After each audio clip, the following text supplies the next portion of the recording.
Jadi saya tidak tahu teman-teman pernah merasa begini enggak? Yang pertama merasa bodoh. Bodoh banget kok ya aku itu. Kok enggak pinter toh ya, aku kok balik-balik keliru. Ini rasa ini, kalau enggak dikontrol, enggak hati-hati, akan jatuh pada insecurity. Akhirnya kita disuruh ngapa-ngapain terus, wah enggak berani saya itu bodoh ya, saya itu enggak pinter ya, saya itu kalau ngomong agak enggak rapi, agak pelekak-pelekuk ya. Nah ini rasa ini akan membawa kita pada insecurity. Kalau kita terus-terusan seperti ini ya, kita ada di state insecure. Ini kan diksi yang sering kita dengar di sehari-hari, biasanya sesama teman. Apalagi kalau kita punya teman pinter, sudah, pokoknya kita identifikasi diri kita itu sebagai orang yang bodoh. Atau yang kedua, tidak penting. Apa sih aku ini? Siapa sih aku ini? Aku ini ya orang biasa, bukan keturunan siapa-siapa. Bukan keturunan orang besar, bukan keturunan kiai, habib, bukan keturunan. Aku ini tidak penting sama sekali. Tidak usah dihitung lah kan.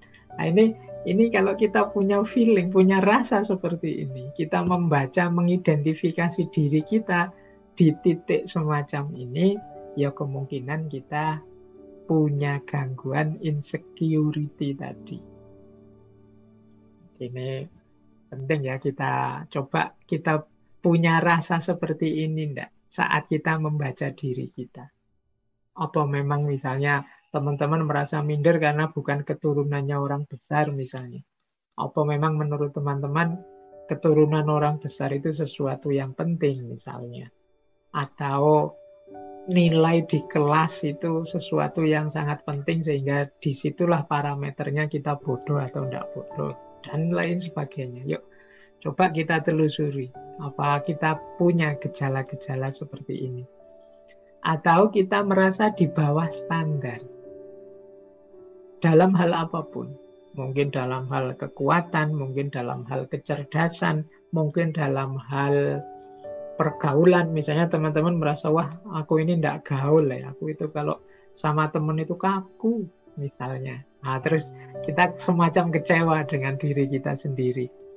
Wah aku itu tidak cocok kayak kalau diajak acara-acara seperti itu, aku itu orangnya itu sulit misalnya. Itu pada kita sendiri. Nah ini kita merasa kita ini di bawah standar. Kita ini tidak sama dengan yang lain. Kita ini ya levelnya level-level bawah lah. Nah, ini jenis-jenis insecurity. Atau kita merasa berbeda dan mungkin kita cenderung merasa orang lain mesti tidak suka dengan kita. Ya kayak tadi misalnya, wah teman-temanku itu loh kalau diajak bergaul itu kok asik-asik ya, tapi aku orangnya kok tidak asik ya. Terus kita merasa mesti teman-teman tidak suka padaku, mesti teman-teman tidak suka gayaku, akhirnya kita menyendiri. Nah ini rasa berbeda dan rasa tidak disukai ini mungkin indikasi bahwa kita ini terkena sindrom insecurity. Rasa tidak aman, rasa tidak nyaman dengan diri kita sendiri. Termasuk juga mungkin merasa tidak pantas. Aku ini tidak pantas kalau harus jadi ketua misalnya. Aku ini tidak pantas kalau jadi yang ngurusi. Aku ini tidak pantas kalau jadi. Nah, ini sering kita temui orang-orang yang seperti ini. Merasa dirinya tidak level, tidak pantas. Ya, dalam kadar tertentu untuk kesopanan misalnya, untuk tawadhu kalau dalam agama tidak masalah sih. Tapi kalau di level akut, ini bisa mengacaukan urusan. Kadang-kadang ya kalau kita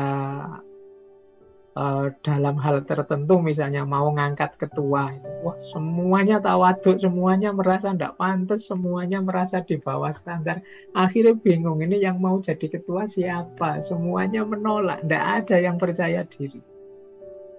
Semuanya merasa, wah enggak, saya itu apa sih? Saya itu siapa sih? Nah ini yang sering jadi masalah sehari-hari kita.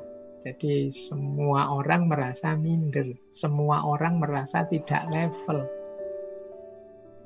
Nah, ini gejala-gejala ini coba deh teman-teman telusuri. Apa ada yang punya ini? Ya saya bilang tadi, dalam batas-batas untuk sopan santun basa-basi kadang-kadang ya kita monggo yang lebih baik saja, yang lebih ahli saja dan lain sebagainya. Tapi nanti kalau saatnya memang dibutuhkan ya kalau memang kita mampu ya kita turun saja, tidak masalah. Karena kalau semuanya saling merasa tidak pantas ya banyak hal nanti tidak jalan.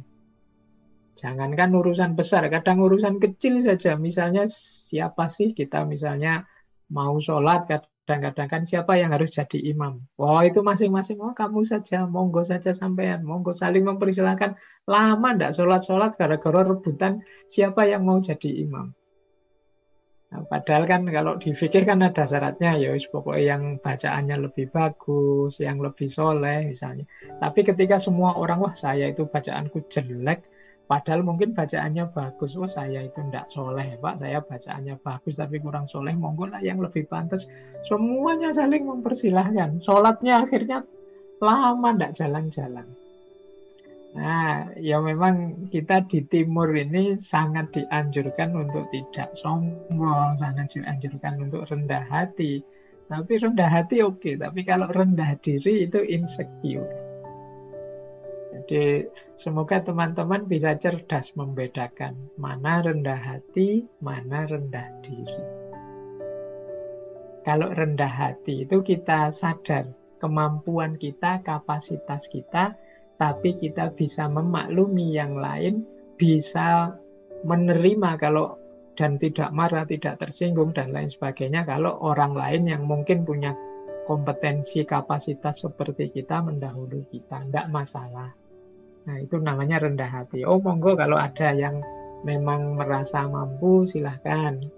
Nah itu namanya rendah hati. Tapi kalau rendah diri itu kita sama sekali tidak mau turun. Kita merasa tidak layak, tidak pantas, tidak mampu. Mental seperti ini loh yang sering disebut sebagai insecure.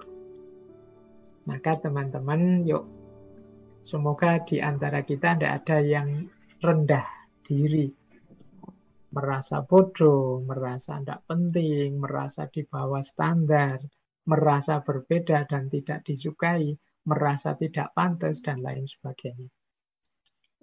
Dalam konteks yang sebenarnya, tidak sekedar hanya saat basa-basi atau saat demi kesopanan untuk tidak sombong. Tapi benar-benar kita merasa seperti ini. Nah, itu namanya insecure.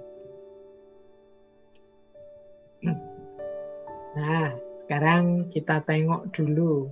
Kok bisa sih ya kita itu jatuh pada insecurity tadi. Jadi orang yang minder, jadi orang yang rendah diri. Itu kira-kira sebabnya apa sih? Nah, yang pertama, yang paling sering mempengaruhi kita, sehingga kemudian kita minder, sehingga kemudian kita rendah diri, merasa insecure dengan diri kita sendiri, itu adalah persepsi kita sendiri. Jadi cara berpikir kita sendiri, cara kita mempersepsi diri kita, menganggap diri kita. Bahkan mungkin orang lain tidak menganggap kita begitu. Kita saja yang menganggap diri kita serendah itu. Seperti quotes yang kita bahas minggu lalu ya, kalau kita saja menghargai diri kita serendah itu, bagaimana orang bisa menghargai kita tinggi? Ibaratnya orang jualan, itu kan kita sudah menjual diri kita sangat murah, menampilkan, menunjukkan harga kita itu sangat murah, sangat rendah. Ya pasti saja, tidak mungkin orang nawar seandainya ini jual beli ya. Orang berinteraksi nawar itu terus di atasnya. Kalau dari kita sendiri sudah rendah, ya orang bahkan bisa lebih rendah dari itu. Nah ini kan kalau di minggu lalu ketika kita bahas people pleaser. Nah persepsi orang-orang yang insecure ini terhadap dirinya juga begitu. Dia tidak memahami, mengakui, apalagi mensyukuri bahwa dalam dirinya itu banyak sekali keistimewaan-keistimewaan. Dalam diri kita itu banyak sekali potensi-potensi untuk bisa kita hidupkan. Kita terlanjur menganggap diri kita rendah, akhirnya ya kita tidak ngapa-ngapain. Atau kadang-kadang standar yang kita ikuti. Jadi salah standar. Misalnya ya, hari ini kan kayak tadi banyak orang operasi plastik misalnya. Standarnya mana? Itu kan terus orang milih, ada yang milih standar gaya Korea mungkin, atau milih standar gaya Barat. Nah, ini namanya standar. Nah, ketika standar, saya tidak tahu apakah memang cantik itu harus versi Korea ataukah gagah itu versi Barat, yang seperti apa. Tapi ketika ini standar ini sangat jauh untuk kita jangkau, tentu saja kita akan merasa diri kita sangat rendah. Oke, coba ngambil standar yang masuk akal saja, mungkin kita tidak jatuh pada insecurity. Kenapa kita mempersepsi diri kita terlalu rendah? Kemungkinan standar yang kita ikuti, kita tetapkan terlalu tinggi. Atau terlalu tidak nyambung dengan kita. Akhirnya ya kita menganggap diri kita benar-benar rendah. Padahal ya kayak kasusnya operasi plastik tadi ya kan, setiap orang itu kan kalau dari sisi estetika itu kan ada teori yang jenisnya subjektivitas. Jadi cantik, indah, harmonis dan lain sebagainya itu ya hubungannya dengan persepsi masing-masing subjek. Bagi seseorang mungkin sesuatu itu sangat indah, tapi bagi orang lain bisa biasa-biasa saja. Nah, ini urusannya standar. Jadi akar kenapa sih orang kemudian menganggap dirinya sangat rendah, dirinya sangat tidak penting, jangan-jangan ngukurnya terlalu jauh. Bukan berarti salah, tapi standar yang terlalu jauh ini membuat kita merasa diri kita terlalu rendah, sehingga tidak semangat untuk mencapai ke sana. Akhirnya berhenti, apalah aku ini. Nah, ini yang pertama biasanya. Yang paling banyak sebenarnya yang pertama ini. Persepsi kita terhadap diri kita dan juga standar-standar yang kita ikuti. Yang kedua, yang jadi akar dari situasi insecure yang kita alami adalah emosi, atau mungkin kita pernah mengalami trauma-trauma, atau kita pernah dikecewakan, kita pernah disakiti, kita pernah mengalami trauma-trauma dan lain sebagainya. Nah, ini bisa juga membuat orang kemudian insecure. Misalnya merasa tidak dicintai orang tua, misalnya orang tuanya pilih kasih, ada yang dianak emaskan, ada yang dianak tirikan misalnya. Nah, itu kemudian dia merasa terluka, batinnya merasa, oh mungkin aku ini orang tidak penting, mungkin aku ini anak yang tidak diinginkan, anak yang jelek sehingga orang tua tidak milih aku. Nah, ini terus muncullah rasa insecure. Mungkin kita pernah ditinggal orang yang kita cintai, ditolak orang yang kita cintai, kita sudah tekad-tekadan nembak kok ya ditolak. Apalagi nolaknya pakai argumen lagi. Argumennya menyakitkan. Wah, saya mohon maaf ya, tidak siap jadi pasanganmu karena kamu begini sih, kamu begitu sih, kamu jelek sih, kamu apa sih, kamu itu sih. Ya, akhirnya kita terus down, drop, mengalami trauma. Oh, berarti aku ini jelek, oh berarti aku ini tidak pantas punya pasangan, oh berarti. Ini luka batin. Ini juga sering melahirkan insecure. Akhirnya kita besok-besok tidak berani lagi nembak. Besok-besok kita mikir-mikir dulu kalau mau mencari pasangan. Jadi Emosi, luka batin, trauma ini sering melahirkan rasa aku tidak cukup baik, aku ini ternyata jelek, aku ini ternyata tidak layak dicintai, tidak layak disukai, dan lain sebagainya. Apalagi kalau ini kemudian dihubungkan dengan yang lebih besar, misalnya orang salah persepsi memahami takdir misalnya. Selama ini kan kita selalu kalau ada orang mengalami musibah itu kita yang nuding bahwa wah kamu itu banyak dosa makanya oleh Allah diberi azab. Ini kan nunjuk keluar. Ada yang lebih ngeri lagi yang ditunjuk dirinya sendiri terus.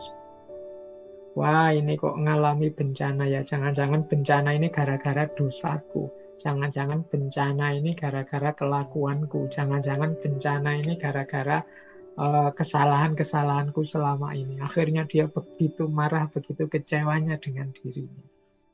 Nah, ini juga jenis emosi. Jadi, orang tidak nyaman dan tidak aman terhadap dirinya itu bisa karena persepsi, bisa karena emosi. Jadi kalau persepsi tadi ya pikiran-pikiran kita sendiri. Kalau emosi itu muncul dari trauma-trauma, luka-luka batin yang selama ini mungkin kita alami. Ada kalanya juga karena lingkungan, pengalaman sehari-hari. Mungkin kita nasibnya tidak terlalu bagus, kita punya lingkungan yang tidak sehat. Misalnya lingkungan yang selalu mengecilkan kita, lingkungan yang tidak menganggap kita, lingkungan yang tidak menghitung keberadaan kita. Nah, ini juga membuat kita terus jadi minder, merasa kecil. Sejak kecil misalnya, kalau kita usul selalu dibantah, selalu ditolak. Sejak kecil misalnya kalau kita melakukan sesuatu selalu ditertawakan, tidak pernah dihargai. Nah, ini juga jadi akar munculnya insecurity.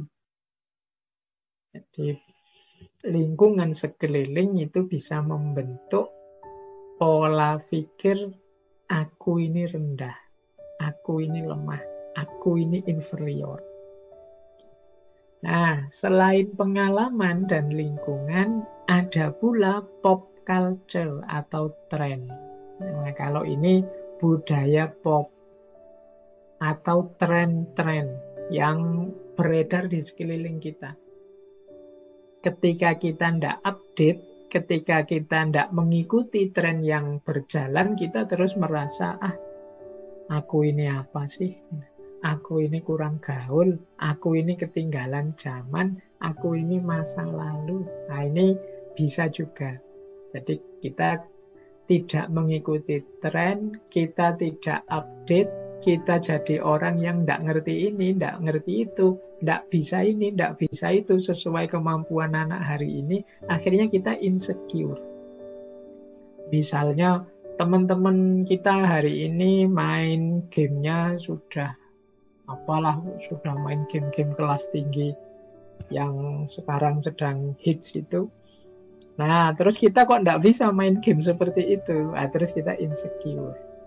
Sekarang semua orang mengikuti drama Korea yang judulnya ini itu. Kok kita tidak ngikuti? Akhirnya dalam obrolan kita merasa, ternyata aku ini tidak update, tidak nyambung terus kalau ngobrol sama teman. Nah, ini juga sumbernya insecure. Jadi seolah-olah itu hal yang sangat penting. Kemudian ketakutan. Nah, kalau hubungannya dengan ketakutan ini ya setiap orang punya ketakutan-ketakutannya sendiri. Tapi dalam insecurity ini ketakutan itu membuat kita kemudian tidak ngapa-ngapain.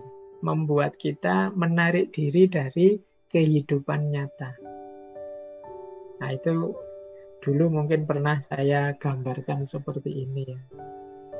Reality of fear, tentang ketakutan. Bagaimana kita hidup ini banyak ketakutan. Tapi sebenarnya kalau pakai kalimat-kalimat yang ditulis di situ, ketakutan yang ada dalam diri kita itu seringkali bukan pada yang kita takuti, tapi pada dibalik yang kita takuti. Itu nanti yang disebut insecurity.